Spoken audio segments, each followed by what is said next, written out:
Perkenalkan, saya Yogi Pratama dari lulusan dari Universitas Muhammadiyah Sumatera Utara, Fakultas Pertanian, jurusan Teknologi Hasil Pertanian.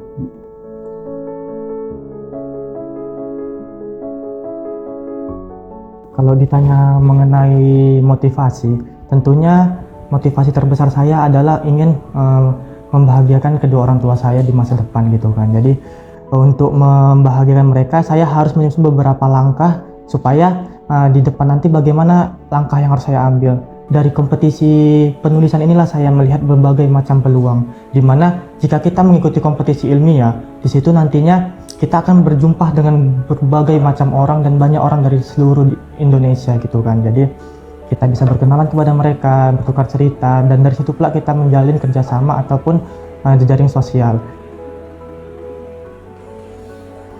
Saya bisa menghandle semuanya tuh, saya harus bisa juga melihat bagaimana jadwal saya jika di hari ini saya harus menyelesaikannya atau tidak. Misalnya saya mendapat info perlombaan ataupun karya tulis ilmiah, itu harus dari jauh-jauh hari. Misalnya final pengumpulan lombanya itu sebulan kemudian kan.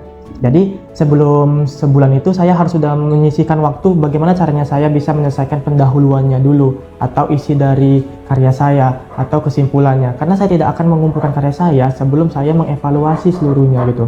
Jadi sebelum saya membuat waktu, mana saya harus buat pendahuluan, mana latar belakang dan lain-lainnya, itu saya harus melihat dulu bobot dari aktivitas saya, mana yang lebih penting dan mana yang harus saya singkirkan. Jadi kita harus bisa memilah gitu.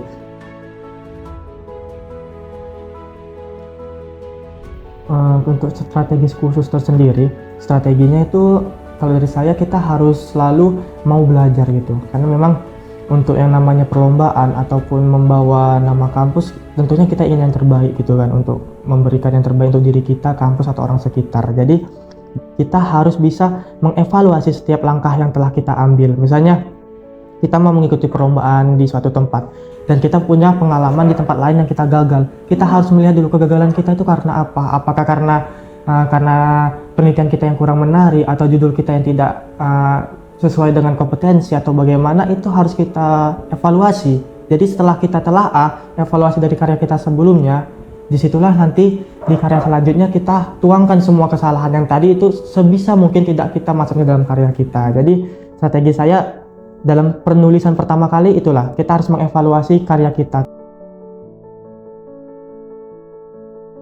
Penghargaan terbesar yang pernah saya dapatkan itu, yang paling saya ingat ketika pertama kali saya mengikuti lomba offline, itu pada tahun 2023. Saya pertama kali ikut lomba itu di Bali, karena di Bali itu waktu itu yang lolos untuk finalis itu kurang lebih ada 50 tim di situ, dibagi dari beberapa sub bidang. Dan ketika saya datang, ternyata dari semua kampus itu mengirimkan hampir rata full, setidaknya dalam satu tim itu ada 2 atau 3 orang, sedangkan saya itu hanya sendiri gitu, dan dari Universitas Muhammadiyah Sumatera Utara. 2 hari saya di Bali itu full saya latihan, sebelum tidur saya latihan, saya bangun pagi untuk latihan dan segala macamnya itu untuk kompetisi itu. Dan alhamdulillah ketika saya presentasi dan pengumuman juara, saya sudah tidak nyangka juga pada waktu itu ternyata saya bisa mendapatkan alhamdulillah juara 1, mengalahkan semua kampus-kampus ternama yang ada di Jawa pada waktu itu.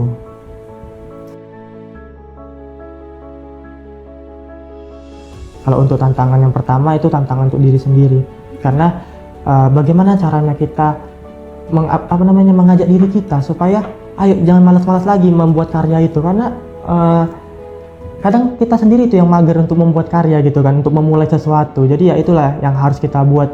Kita harus menyemangati diri kita bagaimana caranya supaya kita semangat untuk membuat karya itu terlebih dahulu. Tantangan yang kedua itu mulai dari, karena kita mahasiswa semester 5 ke atas, mata kuliah yang saya jalani itu kurang lebih itu begitu padat lah. Jadi tugas, mata kuliah, laporan praktikum semuanya ada. Jadi manajemen waktu yang harus kita perbaiki gitu. Baru tantangan yang ketiga itu dari pihak lomba tersendiri ya. Karena kita mengikuti perlombaan tentunya ada panitia dan juga lawan-lawannya gitu kan. Jadi tidak dipungkiri juga terkadang juga beberapa perlombaan itu membuat suatu regulasi yang tidak menguntungkan untuk kita. Misalnya saja kita dari juri dinyatakan sebagai pemenang, tetapi dari tiba-tiba panitia menyatakan ada regulasi lain yang akhirnya kita tidak jadi pemenang. ketika saya gagal, saya malah bukan menyesali ataupun marah terhadap diri sendiri, tapi saya malah mensyukuri hal tersebut.